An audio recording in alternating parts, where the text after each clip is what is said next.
নমস্কার বন্ধুরা, শুভ টক্স শোতে স্বাগতম। গতকাল গুজরাট ভাইব্রেট সাবমিট 2024 এর জন্য বিদেশ থেকে অনেকে দেশের প্রেসিডেন্ট, বিদেশ মন্ত্রী বা ট্রেড মন্ত্রী ভারতের গুজরাট ভাইব্রেট সাবমিটে এসেছেন। কিন্তু একজন প্রেসিডেন্টের ভারতে আসার জন্য প্রধানমন্ত্রী নরেন্দ্র মোদী বলেছেন, আমার ভাই এসেছে। তিনি একটি টুইট করেছেন। টুইটে লেখা আছে, welcome to India my brother Mohammed bin Zayed. প্রধানমন্ত্রী নরেন্দ্র মোদী প্রোটোকল ছাড়াই এয়ারপোর্টে মোহাম্মদ বিন জায়েদকে স্বাগতম করলেন। প্রধানমন্ত্রী নরেন্দ্র মোদী এর ভিডিও তার সোশ্যাল অ্যাকাউন্টে পোস্ট করেছেন। মোহাম্মদ বিন জায়েদ হলেন ইউএই মানে ইউনাইটেড আরব আমিরাতের প্রেসিডেন্ট। ইউএই প্রেসিডেন্টকে গুজরাটের বাসিন্দারা রোড শো এর মাধ্যমে স্বাগতম করেছে, এটা দেখে সবাই অবাক। ভারতের আগে এইরকম স্বাগতম আমেরিকার প্রেসিডেন্টকে দিত, আর আজ ইউএই প্রেসিডেন্টকে দেওয়া হলো।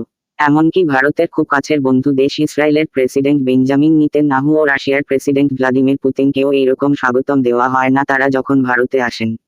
এরকম ওয়েলকাম দেখে ইউএই প্রেসিডেন্ট অবাক হয়ে গেছে, কারণ অনেক বড় ওয়েলকাম তাকে দেওয়া হয়েছে। প্রধানমন্ত্রীর নরেন্দ্র মোদী প্রোটোকল ছাড়াই তাকে এয়ারপোর্টে রিসিভ করেছেন এবং তিনি গাড়িতে যাওয়ার সময় গুজরাট বাসিন্দা রোড শোতে তাকে ওয়েলকাম করেছেন।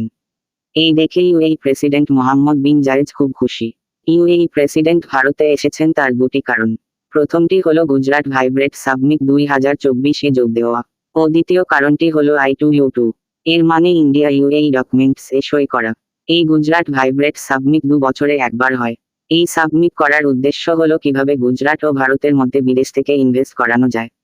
এই গুজরাট ভাইব্রেট সাবমিট 2024 5জন প্রেসিডেন্ট ভারতে এসেছেন। ভারতের প্রধানমন্ত্রী নরেন্দ্র মোদী উপস্থিত থাকবেন এই সাবমিটে। ইউএই প্রেসিডেন্ট মোহাম্মদ বিন জায়েদ থাকবেন এই সাবমিটে। আফ্রিকার একটা বড় দেশ যার সাথে ভারতের খুব একটা ভালো সম্পর্ক, তার নাম মোশাম্বিক। এই মোশাম্বিক দেশের প্রেসিডেন্ট নিউসি ভারতের এই সাবমিটে থাকবেন। ইউরোপীয় দেশ চেক রিপাবলিক দেশের প্রেসিডেন্ট ইতরফেলিয়া ভারতে এই সাবমিটে থাকবেন।